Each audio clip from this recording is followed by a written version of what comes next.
Bonjour à tous et bienvenue dans Cult Click pour une nouvelle vidéo de presque qualité. Je suis avec l'homme le plus étincelant de tout le nord de la France, que certains appellent la Picardie. Je suis avec l'homme qui parfois a été considéré comme un mythe, une légende urbaine. Est-ce qu'il est vrai que quelqu'un a été né monochrome? Eh bien oui, cet homme qui est né dans les années blanches et noires est présent. Kerr, comment ça va? Et est-ce que ton pull est un peu trop de couleur par rapport à ton goût? Comment ça va? Ça va, je me remets doucement d'un Covid, mais ça va. Je suis content en tout cas de te retrouver, mon cher Greg, pour parler notamment de l'actualité et aussi pour voir ce que tu as prévu pour mon anniversaire. Car quand c'était le tien récemment, je t'avais fait souffler une bougie, donc là je suis dans l'attente, un peu fébrile, plein d'espoir et très émotif. Eh bien, attends la fin de la vidéo, comme tous les spectateurs, pour pouvoir voir ça. Effectivement, il y a quelque chose de prévu. Mon cher Kerr, Ouais. puisque tu vraiment visiblement incarnes cette vidéo de presque qualité, est-ce que tu peux la commencer avec le point qui te fait vibrer le plus, le point pognon? Le point pognon, on va commencer avec donc le box-office et on va vous faire un point sur The Marvels. La dernière fois qu'on vous en a parlé, c'était pour son démarrage, qui était le moins bon démarrage d'un film du MCU, de toute l'histoire du MCU, puisque même l'incroyable Hulk en 2008 avait réussi à faire mieux que le nouveau film avec Brie Larson et qui visiblement, là, cette fois, ne craint pas personne, vu le score au box-office. Les critiques étaient partagées, on l'avait dit, il y avait du bon, il y avait du moins bon. Et étonnamment, on aurait pu imaginer, pourquoi pas, qu'un bouche à oreille permette de limiter la casse, et c'est pas du tout ce qui s'est passé. Pour la deuxième semaine d'exploitation en salle de The Marvels aux US, le film a perdu quasiment 78% de son audience par rapport à la semaine précédente.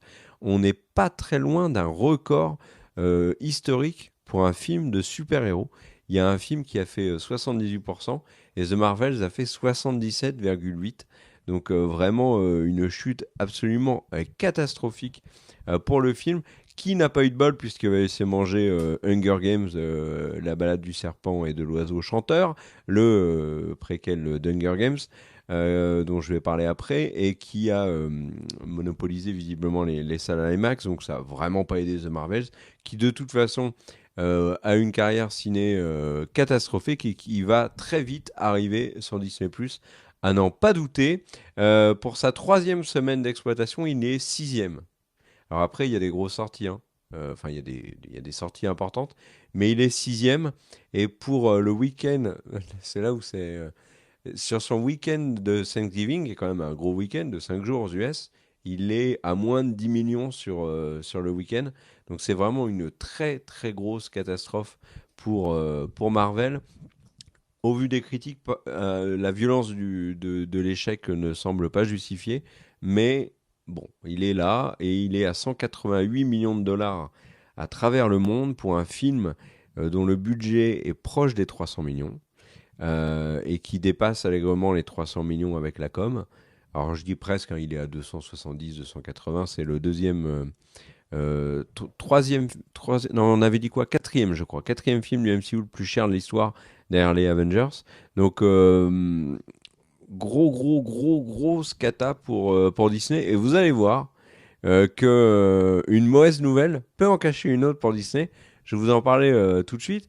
Enfin, tout de suite, pas tout à fait. Avant, j'ai juste envie de vous dire que le film Five Nights at Freddy's que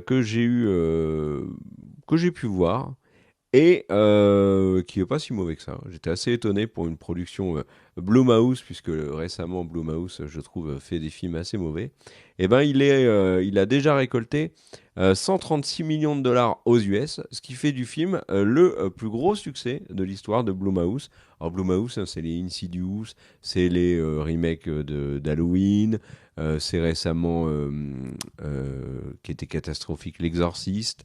Enfin voilà, c'est le plus gros succès de Blumhouse Production.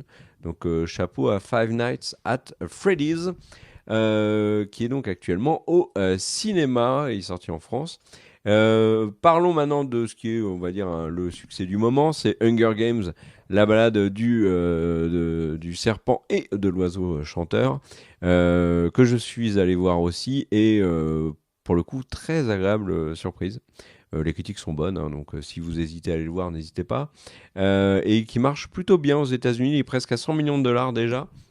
Et au niveau mondial, mon cher Greg, il est à 150 millions de dollars. Donc, c'est pas folichon non plus quand on voit les scores qu'avait fait Hunger Games à l'époque. Mais là, voilà, c'est un préquel qui sort sur un personnage qui est pas le personnage préféré des gens qui. Enfin, c'est pas Katniss, quoi, c'est Snow. Dans un contexte qui est loin d'être favorable, avec une concurrence certaine. Le film s'en sort vraiment bien. Et moi, je tiens vraiment à saluer la performance de l'actrice Rachel Zegler dans le film. Alors, j'ai vu beaucoup de gens la critiquer, notamment l'épaisseur de son rôle, et reprocher qu'elle ne soit pas Katniss. Mais rappelons quand même que Rachel Zegler a un rôle secondaire dans le film, hein. C'est un film sur Snow, qui était donc le grand méchant de l'univers Hunger Games. Donc Rachel Zegler est très importante, mais je trouve qu'elle est vraiment bluffante. Donc je lui souhaite une brillante carrière parce que j'espère qu'elle sortira indemne de la shitstorm monumentale que va être Blanche-Neige, parce qu'il y a déjà une horde de haters autour du film, donc on verra ce que ça va donner, puisque Rachel Zegler sera la Blanche-Neige de Disney dans le film live action. Qu'est-ce que je peux rajouter, mon cher Greg? Que Napoléon est sorti. Alors Napoléon a fait mieux que les estimations, mais ça reste quand même pas folichon. Pour le film de Ridley Scott dont je parlerai juste après. Il a fait un peu plus de 30 millions aux US sur son week-end d'ouverture, qui était un week-end prolongé, donc de 5 jours, je l'ai dit. Il a un peu moins de 80 millions au niveau mondial à la sortie de son premier week-end. C'est un film qui est produit par Apple, et comme pour le Scorsese, Apple, là, les sorties ciné, c'est du bonus en gros. Eux, ce qu'ils veulent, c'est vraiment du gros film pour Apple TV+, plus tard, des films qui sont vraiment à mettre en vitrine. Les critiques sont partagées, mais elles ne sont pas catastrophiques. Donc, alors que le Scorsese, lui, tout le monde crie au génie, bah voilà, on a 2 gros films Apple qui sont sortis au ciné, qui n'ont pas énormément marché, mais qui, pour Apple, eh ben, ça fait une bonne publicité et ça fera des bons produits pour la plateforme. Donc, ils sont contents. Et qu'est-ce que je peux rajouter d'autre, mon cher Greg? Je vais vous parler de la mauvaise nouvelle, on peut en cacher une autre. C'est la sortie de Wish. Alors Wish, c'est le gros Disney pour les enfants de Noël donc de Disney, qui sort le week-end de Thanksgiving, comme pour Réponse, comme pour La Reine des Neiges, comme pour les gros succès en fait de Disney récemment, hein, un peu moins pour Encanto et c'était pas mérité, nous on avait beaucoup aimé. Wish a des critiques qui sont catastrophiques et n'intéresse visiblement personne puisqu'il a fait moins de 20 millions pour son week-end d'ouverture aux US. C'est catastrophique, mais vraiment catastrophique quand on voit le démarrage à plus de 100 millions par exemple de La Reine des Neiges 2. Là, Wish, c'est un naufrage monumental. Et je vais terminer le point pognon là-dessus, mon cher Greg, avant que vraiment tu t'endormes profondément, pour te dire que comme Wish est sorti, et que donc c'est le dernier Disney de 2023, on a en 2023 aucun film Disney qui va être milliardaire. Et si on met de côté les années Covid, donc 2019-2020, c'est la première fois que ça arrive depuis 2014. Donc c'est une très très mauvaise année pour Disney. On en reparlera plus longuement, mais le plus gros succès a été Les Gardiens de la Galaxie. Et derrière, c'est déception sur déception. Voilà mon cher Greg, à toi. Eh bien écoute, merci Kerr, tu ne m'as pas endormi, tu m'as hypnotisé et du coup je ne sais même pas ce qui s'est passé pendant les dernières minutes. Bah, tu m'as donné ton rib. Et du coup je sais pas, j'ai reçu des notifications de ma banque et je n'ai pas compris. Faut mettre oui. C'était moi. littéralement le point pognon, j'ai l'impression.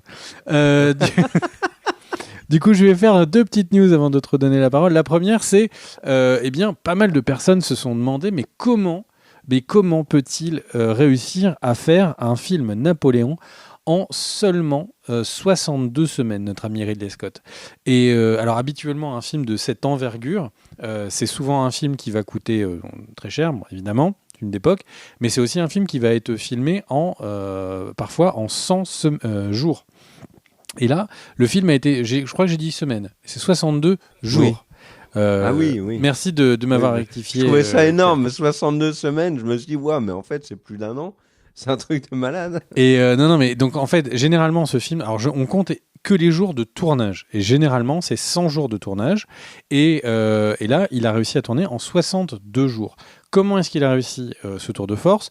Déjà, il faut rappeler que Ridley Scott travaille avec ses scénaristes de manière vraiment, on va dire, très collaborative, main dans la main. Et quand il arrive sur le tournage, il y a souvent peu d'impro ou une scène ou deux par-ci par-là où il donne un petit peu de liberté à ses acteurs. Mais du coup, il sait exactement comment il va tourner.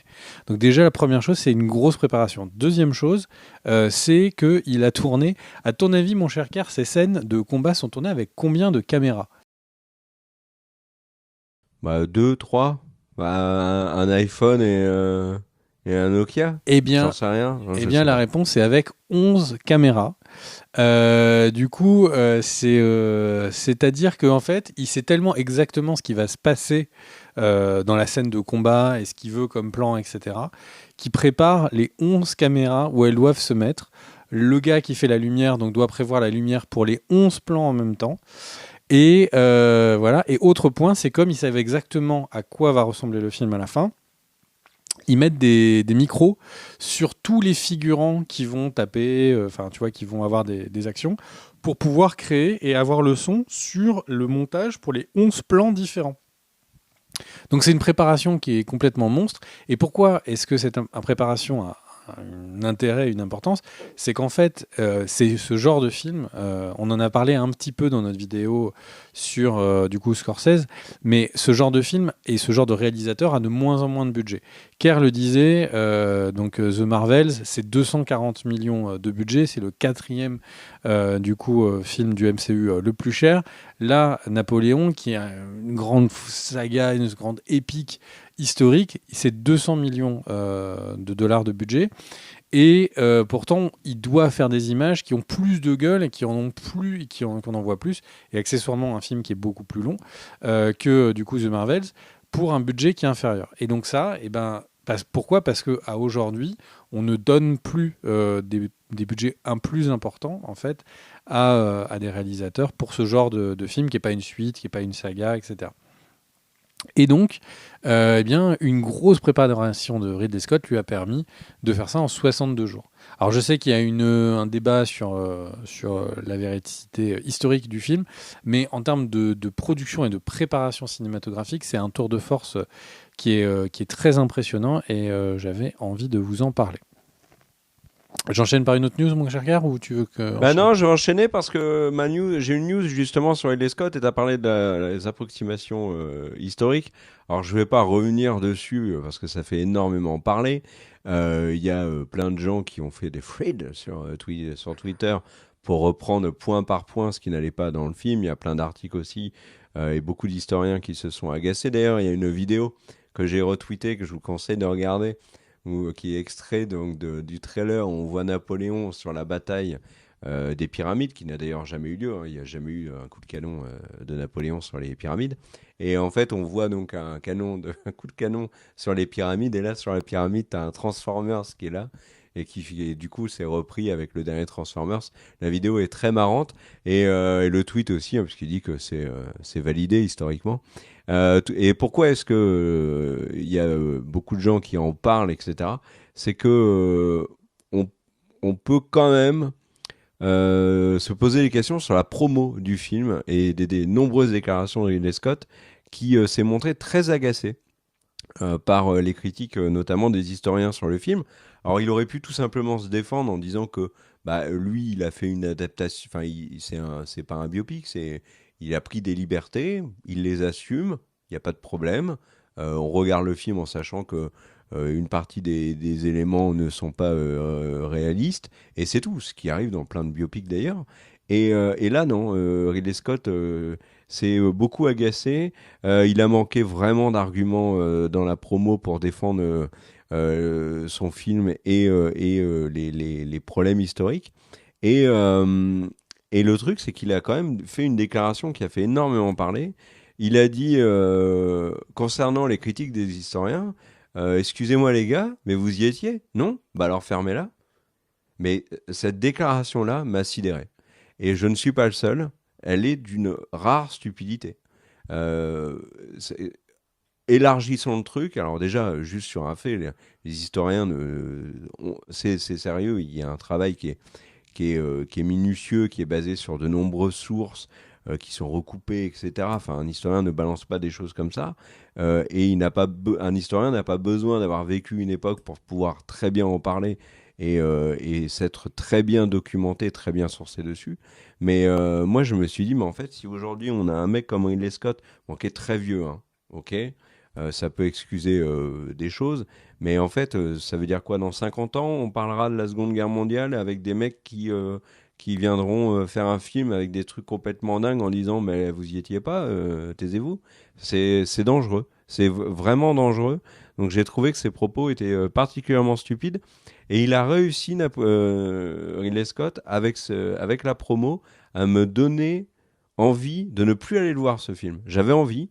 Joaquin Phoenix, Vanessa Kirby, Ridley Scott, j'avais envie d'aller le voir. Et là, il m'a gavé, et je me suis dit, bah non, je reste à la maison. Donc, étonnante promo de Ridley Scott qui a fait réagir, a agacé, et aussi a fait marrer. Et du coup, la vidéo avec les Transformers, je vous conseille de la regarder. Moi, je la regarde de temps en temps, elle me fait beaucoup rire. À toi, mon cher Greg. Mon cher Kerr, est-ce que tu savais qu'aujourd'hui, enfin en tout cas ce mois-ci, est sortie à la vente de la part de Kodak une nouvelle caméra Super 8.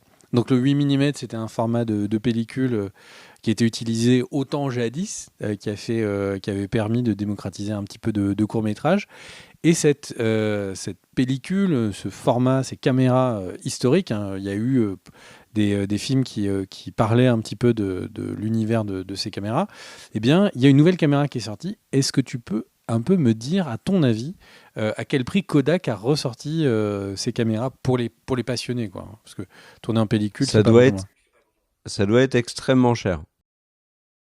Ah ouais, c'est un peu, tu vois, c'est un peu la NES Mini, tu vois, du monde du cinéma, quoi. Alors, si c'est la NES Mini du monde du cinéma, ça doit être extrêmement cher pour ce que c'est. Allez, balance un prix. Je sais pas, 800 balles. Eh bien, 5 495 $.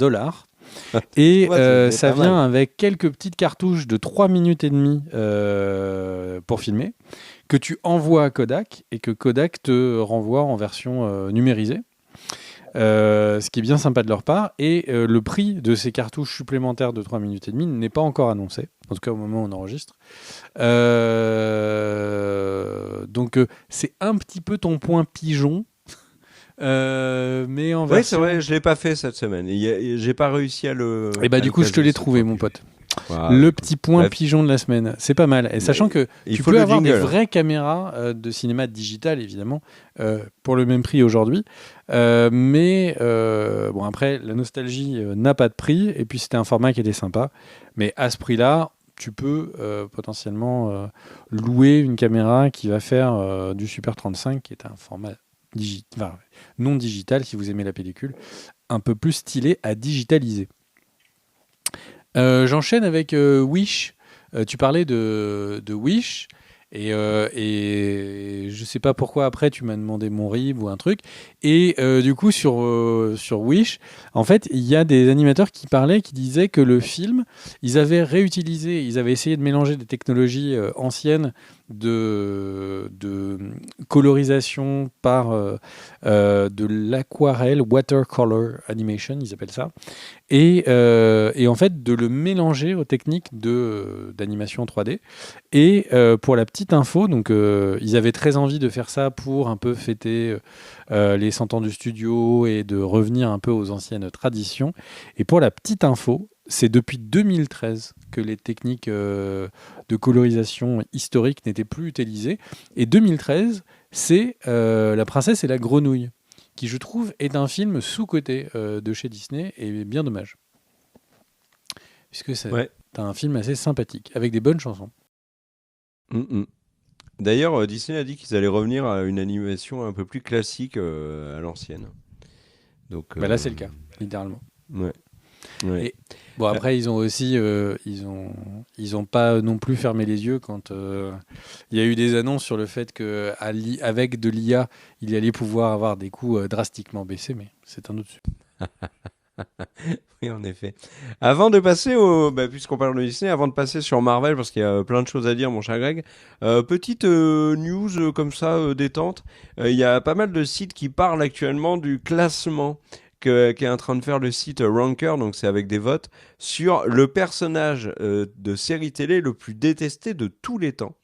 Et si j'ai envie de vous en parler, c'est parce que bien évidemment les premiers sont évidents. À ton avis, mon cher Greg, quels sont les 2 personnages les plus détestés de séries télé de tous les temps? Bah, nous deux. Non, mais on en a beaucoup parlé. Tu as un indice, on en a beaucoup parlé. Le premier, alors là, il est premier, mais tranquille. Hein. C'est le Michael Jordan des personnages les plus détestés de séries de tous les temps. Hein. Pas Littlefinger, je dirais. Est-ce que c'est du goth? Vador? Je l'imite très bien. Non, bah, Geoffrey Baratheon, bien sûr. Ah, bah oui, bien sûr, bien sûr. Il y a eu tellement de haine à l'encontre de Geoffrey au moment de la diffusion de GOT que l'acteur Jack Gleason avait été menacé de mort, ce qui est complètement débile. Et du coup, il avait mis un terme à sa carrière d'acteur pendant un certain temps. Il a repris récemment, il a joué, il me semble, si je dis pas de bêtises, dans la dernière saison de Sex Education sur Netflix. Le deuxième, c'est Ramsay Bolton. Donc là, pour l'instant, on est plutôt pas mal. Mais moi, quand j'ai vu là le classement, alors il évolue constamment parce que ce sont des votes, j'ai été sidéré par la personne qui était en 3e place et qui est Skyler White, la femme de Walter White dans Breaking Bad. Alors ça, je ne comprends pas. Le personnage est très bien. Elle est particulièrement relou. Oh non. Dans le début, quand t'es dans la première saison, c'est un personnage qui est horrible. Non. Ah si, mais le pas personnage, d'accord. Et l'actrice est géniale. Je n'ai aucune idée. Mais j'ai détesté ce personnage pendant le début. Ah, pas moi. Peut-être pas top 2 mondial, mais, top 3. Mais franchement, c'est dommage qu'il n'y ait pas le 3, film parce que j'aurais mis personnellement Kylo Ren. Mais bon, non, mais c'est des séries. Mais Kylo Ren, il est dans un film. C'est pour ça que je te dis, c'est dommage qu'il n'y ait pas des films. Oui. Alors, oui, excuse-moi, j'ai pas entendu. Alors, je vais te faire le classement au moment où je vous parle. Hein, ok, donc je vous ai dit les 2 premiers, Geoffrey Ramsay. Le deuxième, c'est Shue Tucker de Full Metal Alchemist Brotherhood, qui lui est très très présent. Cersei Lannister est monté à la 4e place. Le gouverneur est monté à la 5e.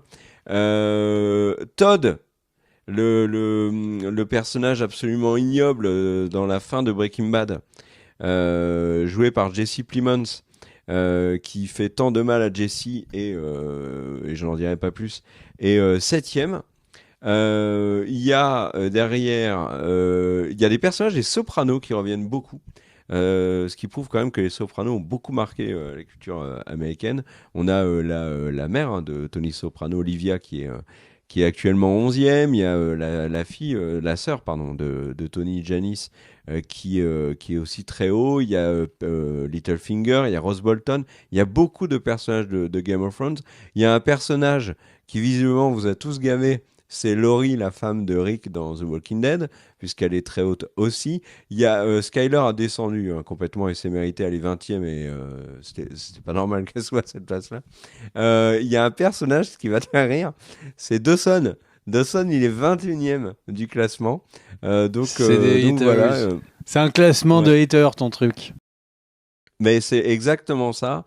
Et alors il y a un truc qui m'a beaucoup impressionné, pas du tout, mais qui m'a étonné, c'est la présence de Preston Burke, un personnage de Grey's Anatomy qui a été joué par Isaiah Washington et qui est détesté, mais pas du tout pour le personnage, qui en l'occurrence était super, mais il est détesté parce que l'acteur Isaiah Washington avait tenu des propos homophobes à l'encontre de Keira Knight, qui jouait George O'Malley dans la série. Et c'est pour ça qu'il est détesté. Mais c'est pas le personnage en lui-même. Donc là, on voit que le vote sur Anchor, du coup, il est un peu faussé. Mais bon, voilà, ça fait beaucoup réagir. Moi, je trouve ça sympa. Donc avant de passer sur le gros morceau Marvel, que je peux faire maintenant si tu veux, je voulais faire un peu de détente hater. Est-ce que je passe à Marvel ? Allez, si ça te fait plaisir, mon cher K. Alors, je vais commencer par de la rumeur et après je vais vous parler de concret parce qu'il y a beaucoup de rumeurs qui sont sorties récemment et qui sont reprises donc des rumeurs qui ont été balancées par Daniel Richman notamment sur Twitter, qui est un habitué des rumeurs. Mais là où c'est intéressant, c'est que la presse américaine et la presse très sérieuse comme Deadline par exemple ont repris beaucoup de ce qu'il affirmait. Là, voilà, c'est des choses qui sont intéressantes. Je vais vous faire en vrac, c'est parti, tenez-vous bien. Et attention mon cher Greg, il y a plein d'annonces qui ne vont pas te faire plaisir, je te préviens tout de suite. Kang resterait le méchant de la phase 5 et de la phase 6. Au final, Doctor Doom pourrait apparaître dans la phase 6, mais il ne sera pas le remplaçant de Kang. Par contre, il y a un problème, c'est si Jonathan Majors, qui est jugé là, ces jours-ci, est jugé et coupable, là, il pourrait y avoir un recast du personnage de Kang, mais Marvel ne semble pas vouloir lâcher le personnage. Il y a actuellement de grosses négociations autour des films Avengers, et ce que l'on peut dire, c'est que Sam Raimi fait partie des réalisateurs qui est en lice pour réaliser les deux prochains Avengers. Kang Dynasty et Secret Wars. Sachez qu'également derrière, on a Shang-Chi 2 qui avance bien. Ils ont récupéré Destin Daniel Cretton, le réalisateur du premier, qui devait réaliser Kang Dynasty, qui a été viré.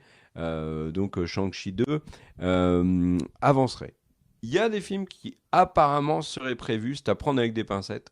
Et c'est là où on va être moyennement satisfait parce que récemment, on a fait une vidéo où on a parlé de ce que devrait faire Marvel et notamment on avait parlé d'une pause et c'est vrai que la pause qui arrive en 2024 avec juste Deadpool 3 est plutôt bienvenue et puis partir sur d'autres projets. Il y avait notamment une idée de soft reboot et puis de proposer d'autres super-héros, voire d'en faire revenir des poids lourds, ou de partir sur les X-Men, les 4 Fantastiques, etc.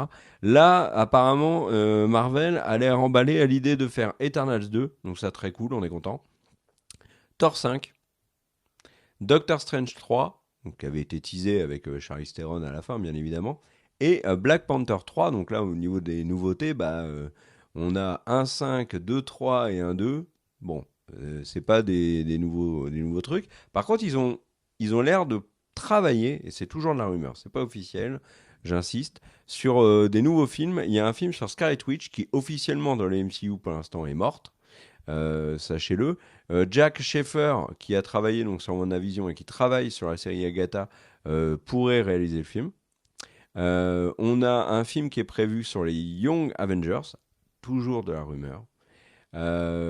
Qui est plutôt cohérent, qui serait différent des deux gros Avengers. Donc c'est une nouveauté, ce point-là, Greg, parce que nous, on pensait en effet que les Young Avengers allaient avoir un rôle majeur, et c'était teasé, dans les deux Avengers qui viennent, mais apparemment, les Young Avengers auraient leur film à eux, ce qui serait introduit par Miss Marvel avec Kate Bishop dans The Marvels. Il y a un film Nova qui serait en préparation. Donc voilà, et au niveau des séries, discussion sur une saison 2 pour Miss Marvel, Moon Knight, She-Hulk. Donc là, on est sur la continuité. Il y a eu des échecs, c'est pas grave, on continue. Sur du concret maintenant, mon cher Greg. Robert Kirkman, le créateur de The Walking Dead et d'Invincible, a fait une boulette. En promo, il est parlé de Steven Yeun, l'acteur qui jouait Glenn dans The Walking Dead et qui double Mark dans Invincible, et donc qui est très proche de Robert Kirkman. Robert Kirkman a annoncé qu'il allait jouer Sentry dans Thunderbolt. Sentry, c'est un personnage extrêmement puissant de l'univers Marvel. Donc Stephen Yeun en Sentry, moi j'aime bien l'idée.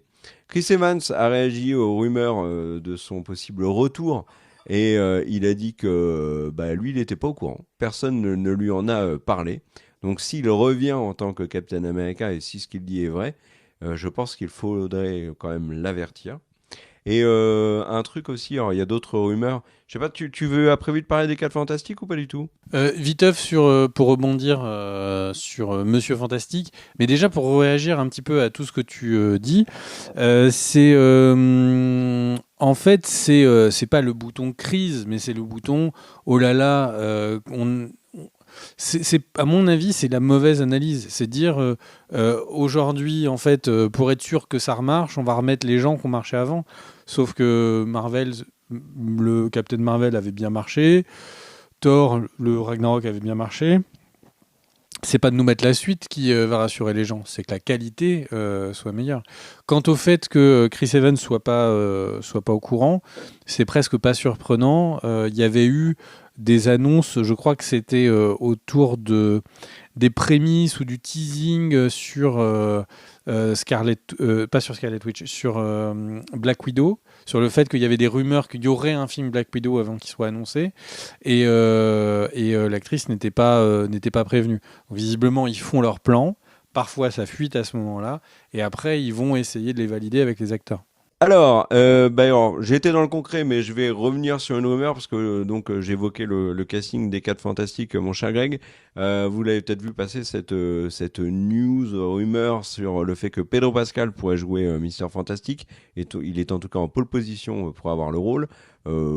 Très bon choix. Et on voit que Disney, du côté du MCU, comme ils l'ont fait, pas forcément ces dernières années, mais les années précédentes, ils vont chercher des acteurs qui ont une grosse reconnaissance sur un film ou sur une série, des acteurs qui sont populaires et qui vraiment sont top quali. Pedro Pascal, c'est ça. Pour moi, très bon choix. Et ça va parfaitement dans le reste du casting.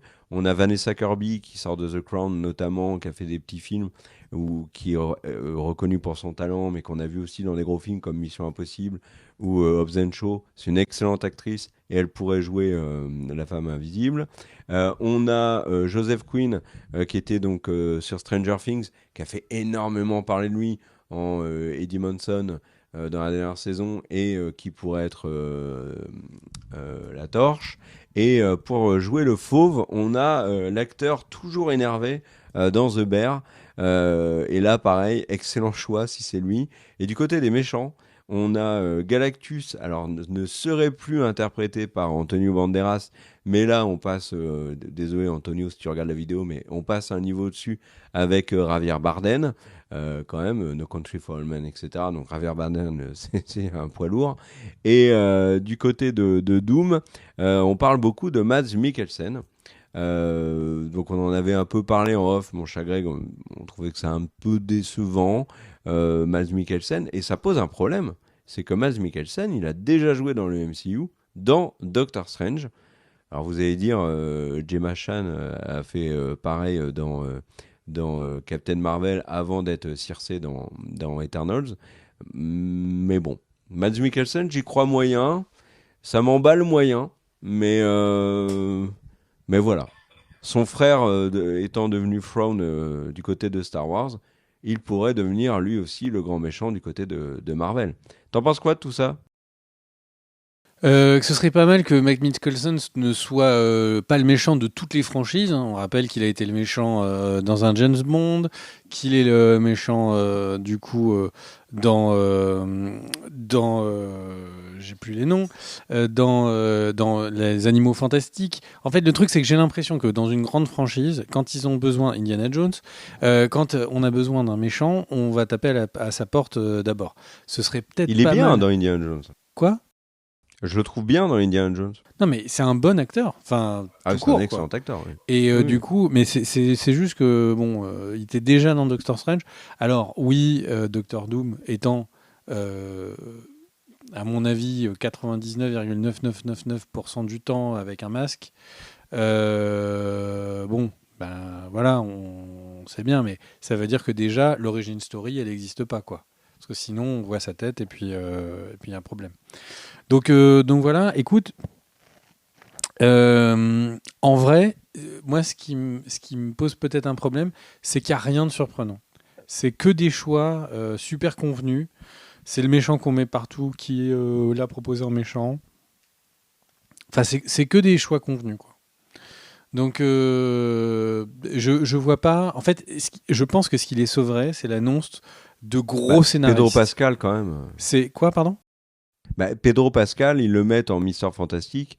C'est un personnage iconique, mais pour le grand public, Là, ça va être Pedro Pascal. Oui, c'est et quand puis il y même un avait le acteur qui est même que top, top. c'était le papa d'Internet.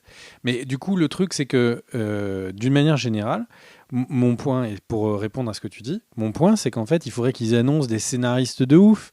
Il faudrait qu'ils annoncent des réalisateurs de ouf. Là, on annonce qui va être dans le film, on ne sait pas qui va le réaliser, on ne sait pas quelle va être l'histoire. Et je pense que c'est toi comme moi, hein. Enfin, toi comme eux. C'est-à-dire que là, quelle va être l'histoire, quel est le réalisateur prête-nom numéro 10, je pense qu'ils en ont rien à foutre. Et c'est tout le problème. Je pense que c'est d'abord tu pars sur qui est le réalisateur, qui est le scénariste, et petit à petit tu construis. Là, de juste avoir le placement de jeu de rôle des acteurs, c'est exactement ce qui a mené à l'échec actuel du MCU, quoi. De mon point de vue. Ouais. Et je termine avec Marvel avec une info. Contrairement à ce qu'ont dit beaucoup de sites français notamment, Tom Hiddleston n'a jamais dit qu'il en avait terminé avec le personnage de Loki. Bien au contraire. Il a dit que la fin de la saison 2 de Loki était pour lui la fin d'un voyage commencé avec Thor. Mais il a rajouté qu'on était loin d'en avoir terminé avec le personnage. Donc il a jamais dit que c'était terminé, hein, Loki. Donc voilà, je voulais faire un petit rectificatif. À toi, mon cher Greg. Jean-Michel Avoue. Eh bien, tu parles de Pedro Pascal, et bien sûr, c'est Collider qui avait rapporté qu'il était en négociation sur le rôle des 4 Fantastiques et de Monsieur Fantastique. Et bien, du coup, forcément, la rumeur suivante, c'est qu'il est déjà en discussion pour se désengager et jouer moins sur Mandalorian. Évidemment, moi, Mission Fantastique, je ne sais pas comment ça va être. Le Mandalorian, j'aimerais bien que la série si elle s'arrête, ok, soit qu'elle ait une vraie clôture avec une vraie histoire. Si c'est juste qu'on a une voix off d'un mec qui fait sa viteuf parce qu'il a un autre contrat, c'est un petit peu décevant. Et puis surtout, je veux dire un truc sur Pedro Pascal. Il a fait des trucs de fou. Son passage dans Game of Thrones, même s'il est éclair, son personnage est énorme. Mandalorian, son personnage est énorme.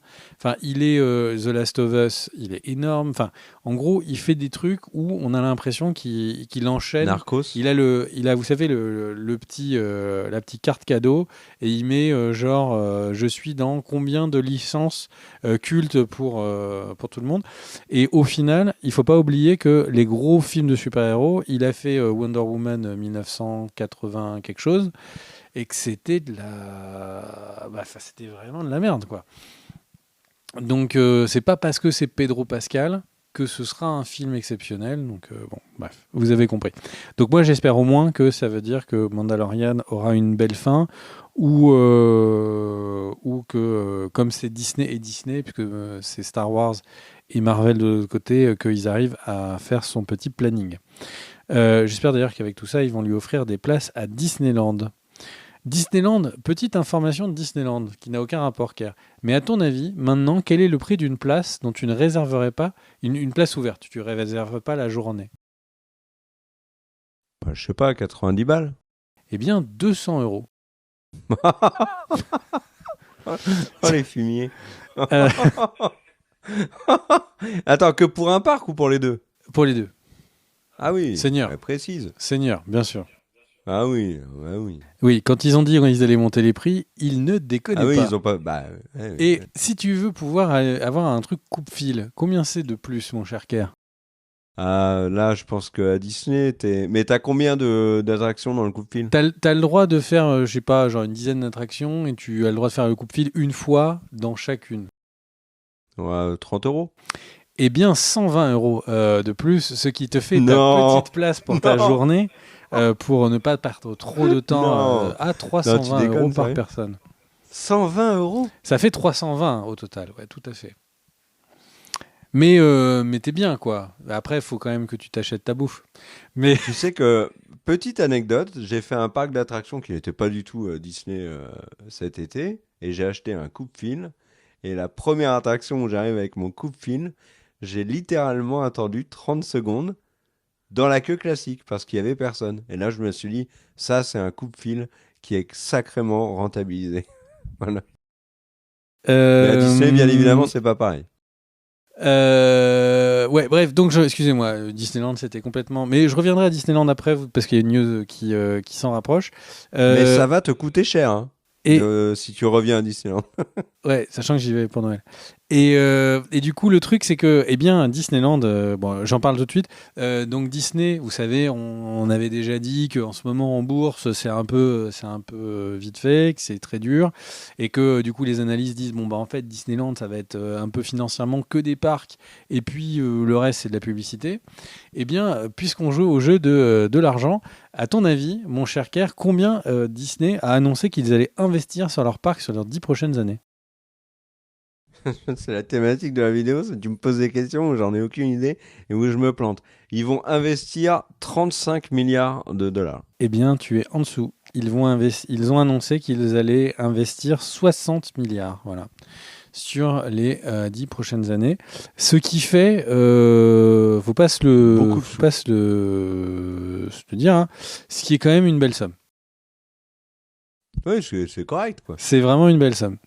Euh, donc du coup, voilà. Alors, c'est sur l'ensemble des parcs, hein. C'est sur l'ensemble des parcs mondiaux et tout, et c'est sur les prochaines années. Mais du coup, je sais pas ce qu'il va y avoir là-bas, mais ça va être un truc de ouf. C'est peut-être qu'ils ont prévu, tu sais, de faire, j'ai oublié le nom, la série qu'on adore. C'est pas Wonder World, c'est avec des robots. Putain. Westworld. Westworld, exactement. Westworld. Peut-être qu'ils ont prévu de faire Westworld. T'y vas et en fait tu vis les trucs et tous les mecs c'est que des robots et des IA. C'est peut-être ça le but. Ouais, peut-être. Ok, on enchaîne. Jenna Ortega a annoncé qu'elle se retirait de Scream 7 et elle a fait cette annonce une journée après que Melissa Barrera soit virée de Scream 7. Causalité, je ne sais pas. Mais du coup, eh bien effectivement... Officiellement, non. Officiellement, c'est pour tourner mercredi, voilà, saison 2. causalité, nous ne savons pas. Mais c'était le lendemain. Mais Melissa Barrera qui a été évincée de Scream 7 pour avoir pris position sur le conflit israélo-palestinien. Et sur Scream, c'est compliqué parce qu'ils ont refusé de reprendre Neve Campbell parce qu'elle était trop chère. Et là, ils perdent donc les deux héroïnes de la saga. Donc le 7, voilà. C'est à toi. C'est à moi. Écoute, mon cher Greg, je vais aller plein de petites news là comme ça. On va commencer par Scott Pilgrim, Takes Off, l'anime de Netflix qui est génial. Donc l'adaptation de Scott Pilgrim qu'on avait déjà eu en film et bien évidemment l'œuvre littéraire d'abord. Et donc c'est vraiment, je vous le conseille, c'est un chouette moment. Et en plus il y a les doubleurs du film, notamment Michael Cera, Mary-Elizabeth Winstead. Il y a Brie Larson, etc., qui sont au doublage, donc c'est vraiment du top quali. Et en fait, il y a eu de nombreuses personnes qui ont crié sur Netflix parce que la série était annulée. Mais en fait, elle n'a pas été annulée. Il n'y a juste pas de saison 2 qui a été prévue, jamais. Le créateur Brian O'Malley a dit que, en fait, il n'avait jamais été question qu'il y ait une saison 2. Et là, vu le succès de Scott Pilgrim Takes Off, il y a quelques discussions, il y a eu quelques déclarations et ça n'arriverait pas avant un paquet d'années si j'ai bien compris, hein. Donc, mais en tout cas, je vous conseille Scott Pilgrim Takes Off et je vous conseille aussi de regarder notre vidéo sur les derniers animes récents où on vous parle de très bons animes, dont Pluto, qui, contrairement à ce qu'affirme Greg dans la vidéo, n'est pas que le chien de Mickey. C'est aussi un excellent anime. Donc voilà. Moi j'enchaîne. Est-ce que tu entends, pour vous dire attends 2 qu'il y a- secondes, est-ce que tu entends ce son de silence après cette vanne? quand... Ah, j'ai vraiment entendu un gros silence après cette vanne. Tu l'as entendu? Ça faisait comme Oui, un oui, oui. bourdonnement. Oui, mais jamais, je ne pourrais m'empêcher de faire la blague sur Pluto. Je la fais déjà en vrai, je la ferai en vidéo. Surtout que là, en ce moment, avec la diffusion de la série Pamela Rose, on est complètement dans ce genre d'humour, Cadet Olivier, l'humour, les nuls, etc. Donc l'absurde. Donc moi, ça, j'adore. Et le Pluto, c'est une vanne de la Cité de la Peur. Donc grosse ref. Donc moi, je la ferai toujours. Et si on fait 200 vidéos sur Pluto, eh ben, tu peux être sûr qu'à chaque fois, au début, quand tu diras Pluto, je te reprendrai en disant désolé, c'est le chien de Mickey. Voilà, c'est tout. Quel était le sujet du début de ta phrase? Je ne sais plus. Toujours. Je parlais de Scott Pilgrim. J'enchaîne avec Naruto, un autre. Alors ça, c'est un petit anime qui a eu 2-3 tomes et 2-3 fans. Figurez-vous qu'il y a eu une grosse annonce et on n'a pas énormément d'infos. J'étais ironique. Bien évidemment, Naruto, phénomène. Et il va y avoir un film qui est actuellement en développement. J'enchaîne avec Robin Williams. Figure-toi que Robin Williams allait signer pour une suite de Madame Doubtfire avant de décéder. Et donc voilà, j'ai trouvé que l'info était... Voilà, Madame Doubtfire, qui est un des gros succès, un des films marquants de la carrière de l'immense Robin Williams. Bien évidemment, pas le seul. Mais voilà, l'idée qu'il y avait un Madame Doubtfire 2 potentiellement en chantier. Bon, voilà. Et j'ai une dernière news, puis après je te laisserai faire la suite. J'irai vaquer à mes occupations. Timothy Olyphant, bien sûr, qu'on a vu dans Mando, bien sûr, mais qu'on a surtout vu dans Justified et encore plus dans Deadwood, qui est un excellent acteur, un acteur que j'adore et qu'on avait vu dans une comédie Santa Clarita Diet sur Netflix qui était très chouette et que Netflix, du coup, comme elle était vraiment très chouette, cette série, il a annulé sans fin. Timothy Olyphant va être la star de la série Alien de Noah Hawley.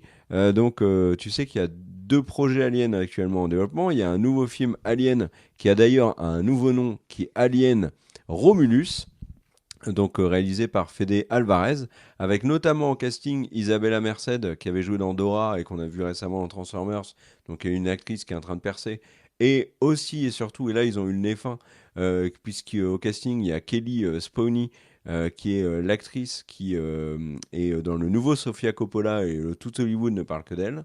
Donc ce film-là, c'est Alien Romulus. Et il y a une série qui est également en production, qui sortira sur Disney+, enfin sur Hulu, mais donc ça sera Disney+, réalisée par Noah Hawley, et qui jusqu'à présent n'avait qu'un casting de teenagers. Et on se disait, oh là là, les aliens vont tuer les ados, c'est pas cool. Et en fait, Timothy Olyphant s'est rajouté au casting, et il devrait apparemment être la star de cette série. Et il a vraiment la tronche d'un mec pour jouer dans Alien. En plus, je trouve qu'il ressemble à Michael Biehn, qui avait joué dans le Alien de Fincher, ou de Cameron. Peut-être de Cameron, oh, je sais plus. Vous reprenez-moi et vous me direz. Non, pas de Cameron. Ah si, j'ai un doute. Non, si Michael Biehn, il est dans celui de Cameron, dans le deuxième. Et ce qui est logique, puisque Michael Biehn jouait dans Terminator. Et donc voilà, il a cette tête-là, Timothy Olyphant. Je suis un peu perdu, donc je te laisse conclure la suite. Tu me laisses conclure de ouf, hein, parce que moi j'ai encore genre une dizaine de news, car. Ça va être un magnifique monologue et je m'installe confortablement. Eh bien, installe-toi, mon cher K. Alors, donc, je vais vous faire ça très vite. La première information, c'est True Detective est en train de terminer son tournage. Et dedans, vous allez pouvoir trouver Jodie Foster, Kyle Reese, Fiona Shaw, Christopher Eccleston, John Hawkes, et tout ça, ça sort en 2024, le 14 janvier. On enchaîne par le patron de AMC, donc du réseau AMC, qui a été interviewé qui a fait un rapport à ses investisseurs sur la fin de ces grèves. Et il a fait un message que je trouve plutôt pas mal. Il dit, franchement, ça n'aura presque pas d'impact, vraiment. C'est neutre pour nous. Et du coup, ça fait... on se demande à quel point c'est cynique et à quel point, en fait, pour lui et pour les big boss des différentes majors de studios, ils pensent que vraiment ces grèves, au final, ils ont gagné et que les mecs n'ont rien eu. Ou ou en tout cas des clopinettes, ou est-ce que c'était pour rassurer les investisseurs? Nous verrons ça bientôt. Ensuite, j'ai un petit tunnel d'information très rapide sur les IA. Les IA, en fait, c'est simple. On a arrêté de parler des grèves. Les news, c'est quasiment que les IA quand on regarde. Donc, je vais essayer de vous faire un petit point résumé. La première, c'est que, en fait, la génération dite Z, donc les 13-17 ans pour les études de marché, visiblement, 79% d'entre eux utilisent, d'après une étude faite par Media Regulator, annonce qu'ils utilisent des outils à base d'IA. Et du coup, ils poussent leur famille à utiliser les IA. En quoi c'est intéressant? Les générations Z et aux États-Unis particulièrement ciblées pour la publicité. Et donc, ça veut dire qu'il y a des thunes à se faire avec eux. On enchaîne. Il y a plusieurs procès. Un avec un auteur, et de l'autre côté, il y a Sarah Silverman, que vous connaissez tous comme étant dans la vidéo I Fucked Damon. Et si vous ne la connaissez pas dans cette vidéo, c'est elle qui fait la voix de la petite fille en anglais dans Wreck-It Ralph, donc Les Mondes de Ralph. Et donc, les deux font le même procès, mais chacun de leur côté. Elle est dans le SNL. Elle était dans SNL, c'est une humoriste, elle a des spectacles de stand-up.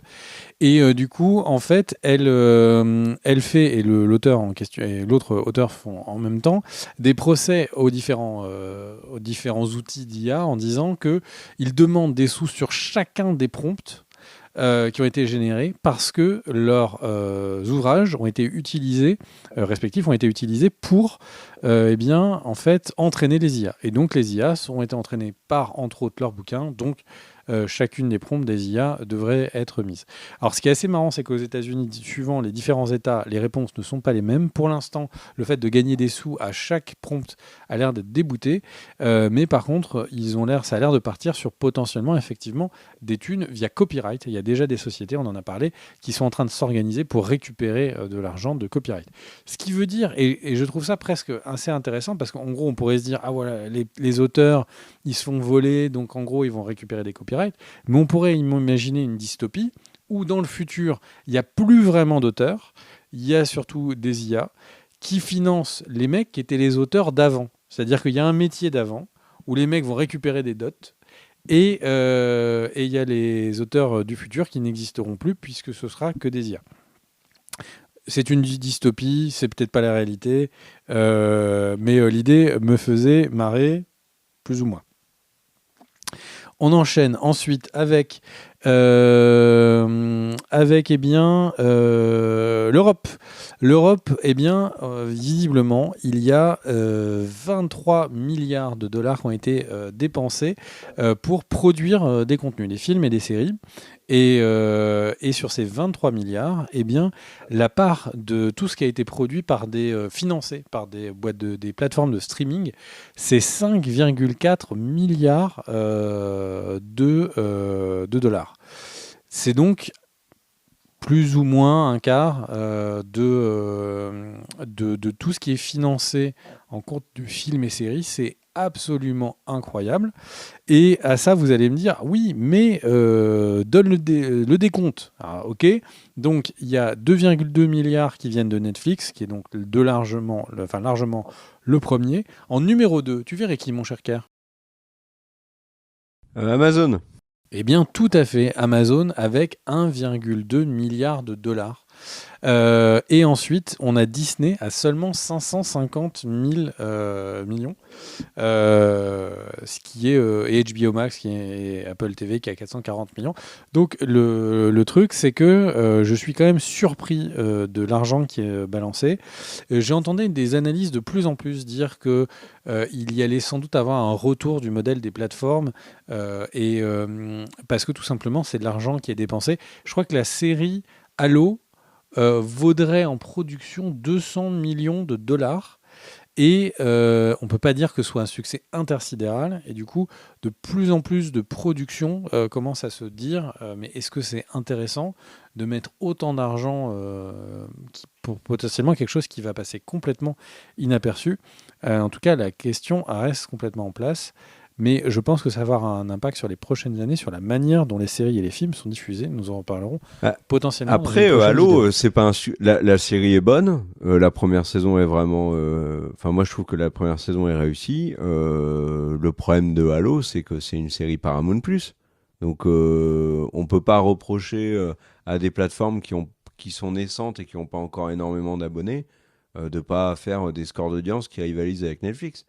Elles sont obligées, ces plateformes-là, d'avoir des produits d'appel de grande qualité ou très médiatisés comme Halo, ou Paramount avec Yellowstone également. Donc non, moi, je trouve pas ça je trouve ça bien qu'ils continuent que ces plateformes-là investissent. Hein. Eh bien, je suis pas en train de dire qu'Halo c'est pas bien. On a fait une vidéo critique et j'avais dit que c'était très sympa.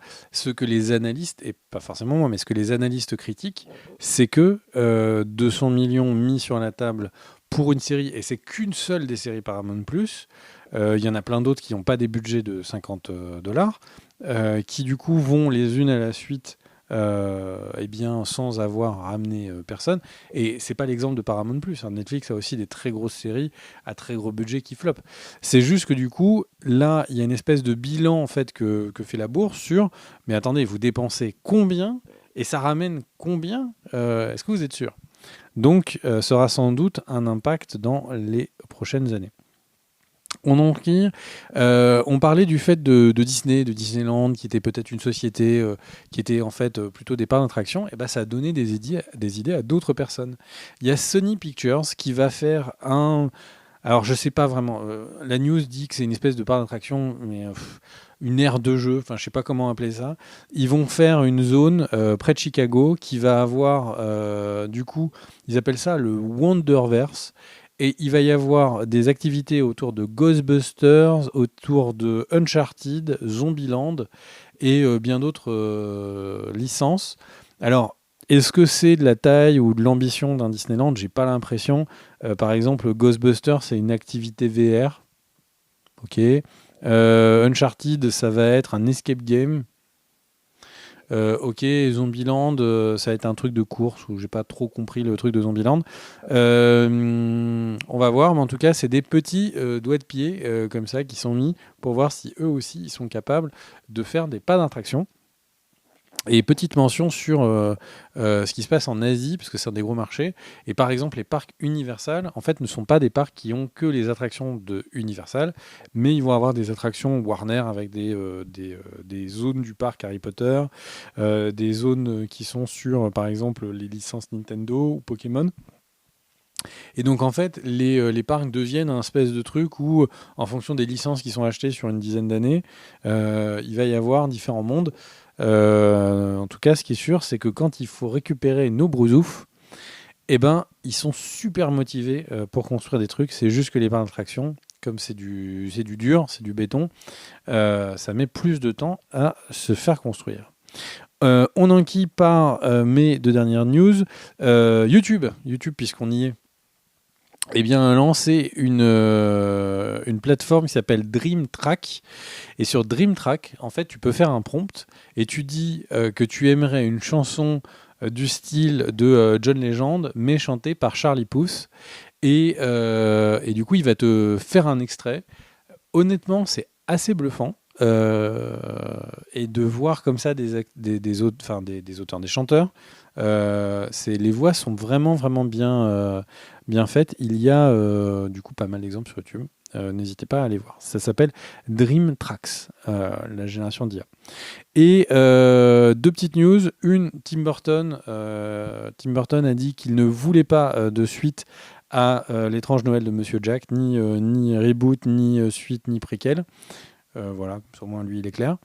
Et ma dernière news, mon cher Kerr, c'est une news moi, qui m'a fait sourire. Il y a quelques temps, on avait parlé d'une télé-réalité autour de Squid Games et j'avais dit que c'était un peu cocasse parce que du coup, la série critiquait en fait ce côté eh bien, des sociétés qui appauvrissent les gens et qui les poussent du coup à tout pour essayer de se sortir du surendettement. Et là, d'avoir une télé-réalité où en fait on va vraiment montrer des gens galérer pour essayer de récupérer de l'argent, que c'était un peu cynique. Et du coup, le cynisme est vraiment dans la place. Il y a de plus en plus de plaintes qui sont en train d'apparaître des personnes du cast, alors soit les figurants, soit le casting, pour des raisons à la fois différentes, enfin pour plein de raisons différentes. Visiblement, les conditions, ils voulaient vraiment faire un truc qui se rapproche de Squid Game où c'était la vie et la mort et tout. Et du coup, les conditions de tournage étaient très dures. Il y avait certains des figurants qui devaient rester sans bouger pendant des heures dans le froid. Et du coup, certains se plaignent d'avoir d'avoir fait de l'hypothermie. Donc ils sont en train de réfléchir à attaquer Netflix. Il y en a d'autres qui disent qu'ils ont subi des blessures. Enfin bref. Voilà. Est-ce que Netflix, si The Purge, tu vois, sur les films là, que tu adores, des trucs dont tu es absolument fan, mon cher Kerr, si The Je suis pas Purge fan de ça. était un très gros succès, est-ce que tu crois que Netflix organiserait une nuit comme ça où tu peux avoir des Non. ratonnades dans une petite Mais, vie américaine? mais tu sais que le Squid Game que tu évoques là est un gros carton en termes d'audience. Et ça s'est juste fait complètement torpiller par la mini-série Une famille presque parfaite, je crois le nom. Et du coup, ce qui est marrant, c'est qu'en France, Squid Game, la série, la vraie série, est remontée dans le top 10 des séries de Netflix les plus regardées. Donc ça, c'est plutôt cocasse, je trouve. Et oui, j'avais lu que les conditions de tournage étaient absolument catastrophiques. Et petite remarque, tous les épisodes ne sont pas balancés en même temps sur ce programme-là, mon cher Greg. Ce qui fait écho à ce qu'on a pu dire dans de précédentes vidéos, où Netflix allait commencer à avoir une méthode de diffusion, voilà, où ils vont mettre quelques épisodes ici et là, alors ce qu'ils appellent partie 1, partie 2, qu'on voit sur plein de séries hein, ces dernières années, mais en plus poussé.